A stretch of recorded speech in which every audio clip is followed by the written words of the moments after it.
அனைத்து அமைப்புகளும், அதாவது அகமுடைய அமைப்பு இல்லாம இதர அமைப்புகளும் போய் என்டிஏ கூட்டணிக்கு தங்களது ஆதரவை கொடுத்திருக்காங்க.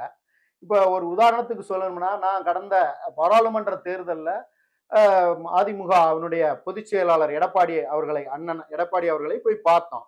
பார்த்தோம்னா, நான் வந்து நேரடி ஆதரவு கடிதம் குடுக்காம, என்னுடைய சமுதாயம் சார்ந்த கோரிக்கை வச்சோம்.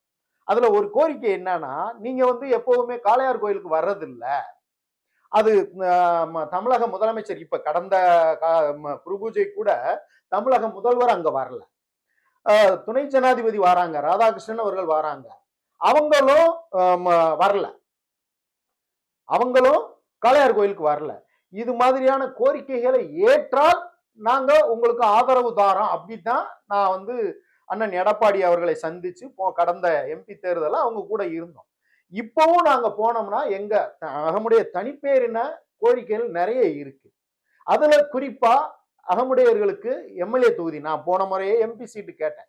எம்எல்ஏ சீட்டு வரட்டும் பாத்துக்கிறோம் அப்படின்னு சொன்னாங்க. கடந்த ஒரு 4 மாதங்களுக்கு முன்ன கூட எடப்பாடி அவர்கள் மதுரைக்கு வந்தப்ப நான் அவர்களை சந்திச்சேன். எங்களுடைய கோரிக்கை வந்து பெருசா ஏற்றுக்கொள்ளப்பட்டதா இல்லை. இப்ப பாத்தீங்கன்னா அகமுடைய சமுதாயத்துக்கு இன்னும் வரைக்கும் எங்கேயும் எம்எல்ஏ சீட்டு கொடுக்கப்படல. இப்ப இத்தனை அமைப்புகளும் போய் என்ன காரணத்துக்காக அவர் கூட சேர்ந்திருக்காங்கன்னு அந்த போய் ஆதரவு அளிச்சவங்க தான் அதுக்கு பதில் சொல்லும். இப்ப என்னை போன்றவங்க வந்து நாங்க பிரதானமா வெறும் எம்எல்ஏ சீட்டு மட்டும் அப்படி இல்லை, எங்களுக்கு ஒரு தன்மானம் இருக்கு, எங்களுக்கு குறைஞ்சபட்சம் அகமுடைய பிரதிநிதித்துவம் வேணும். இப்ப நிறைய பேர் இருக்காங்க, அவங்க எல்லாம் சட்டமன்றத்துல போய் அகமுடையர்னு பேசுறதே இல்லை. இருக்காங்க இப்ப கூட சிட்டிங் எம்எல்ஏ இருக்காங்க, அது ஆளுங்கட்சியா இருக்கட்டும் எதிர்கட்சியா இருக்கட்டும் 2 பேருமே இருக்காங்க.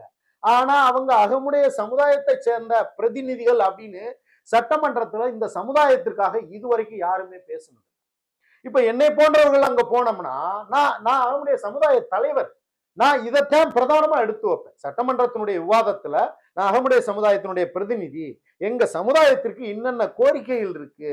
இப்ப குறிப்பா பாத்தீங்கன்னா நான் போன பிப்ரவரியில மதுரையில உண்ணாவிரதம் நடந்தோம். ஜாதிவாரியான கணக்கெடுப்பு மத்திய அரசும் மாநில அரசும் ஜாதிவாரியான கணக்கெடுப்பு நடத்தி அகமுடைய சமுதாய இளைஞர்களுக்கு கல்வியிலையும் வேலை வாய்ப்பிலையும் உரிய பங்கீடு இடஒதுக்கீடு வேணும்.